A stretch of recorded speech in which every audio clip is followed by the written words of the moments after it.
Each machine's installed with a shutoff valve. It's a blue valve that looks just like this. It's from the filter assembly. You want to turn it 90 degrees to turn the water supply off.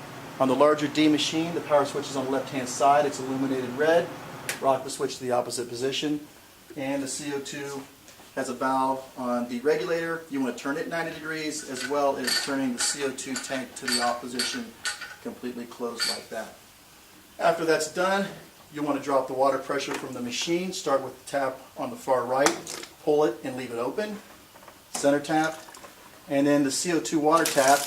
And this tap will run for a period of time to flush the water out of the CO2 tank, and you'll know it's empty when the water comes out. It'll gas out a little bit. This should only take a couple seconds, maybe 15 or 20 seconds.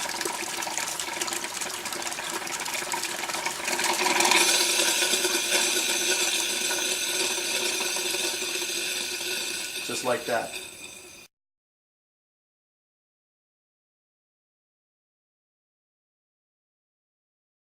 You want to make sure all the valves are closed, and then you'll want to turn the water supply back on, the same valve, 90 degrees back in the position it was. You'll want to purge water through the system.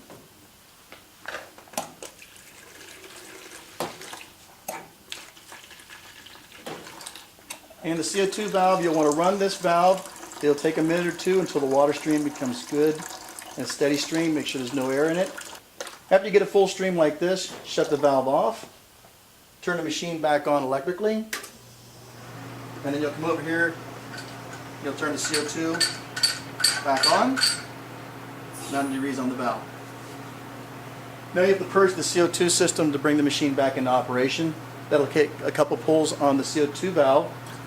So you pull the valve until you hear the CO2 pump come on, and then you'll shut it off, and you'll repeat that 2 or 3 times until CO2 water comes out of the machine correctly. Shut it off, let the pump catch back up. As soon as it shuts off, you'll pull the valve again. You can see the water's not carbonated.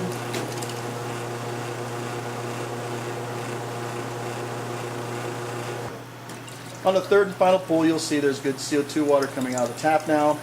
The pump will come on one last time, and then you're done. The machine's back in operation.